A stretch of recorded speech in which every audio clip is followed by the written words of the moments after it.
Okay everybody, following on from Louise's video yesterday, we decided to use the 5 steps to well-being to really support people through this time that we're going through. And the first of those 5 steps to well-being is connect.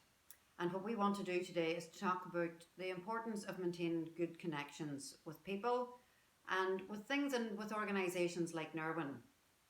Connections are one of the most evidence-based ways of maintaining good mental health. And they do say that connecting is the cornerstone of all of our mental health. And in times like this, I know that it's really difficult for me to maintain those human connections that I once had.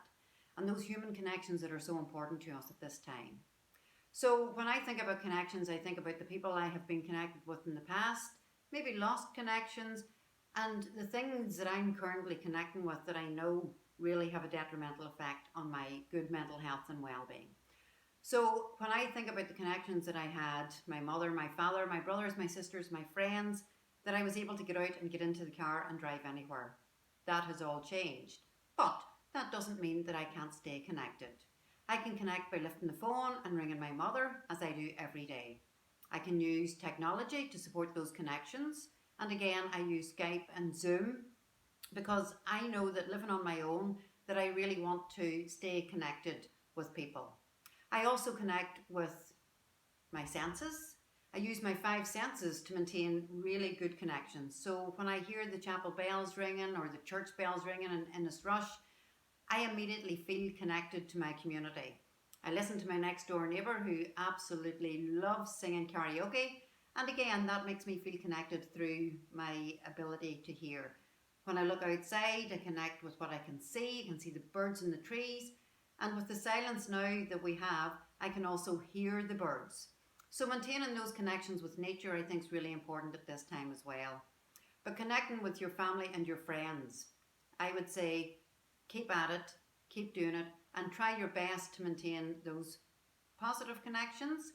And maybe look at some of the negative connections that we're all making at the time. I connect with devices, I connect with technology, I connect with Twitter and Facebook and news stories. And you can become really overwhelmed by connecting in that way. What I do every day now is take at least 2 hours where I switch absolutely everything off. And I'll go out into the garden and I'll potter about or I'll do some housework. But there's something really important about being connected in a positive and healthy way. And there are offline things that we can do to connect as well. I mean, I do shout over the fence to my neighbour, maintaining the social distancing, of course. But maintaining those connections are so important for our mental health. Over the next few videos, what we're going to talk about is the 5 steps to well-being, the most evidence-based set of actions that you can build into every single day to maintain good mental health. Because these are different times we're living in, and we all know that it can be very, very difficult. But if I could encourage you to do one thing this week, is to connect maybe with somebody that you have lost connections with, but to connect through telephone, through video conferencing, through being outdoors, through talking over the fence to your neighbours, whatever it is, that sustains us as human beings because my connections are so important to me and I pledge to maintain those connections and build those connections even though I can't take a wee dander into my mother's house. So thank you very much for listening and I'll see you again.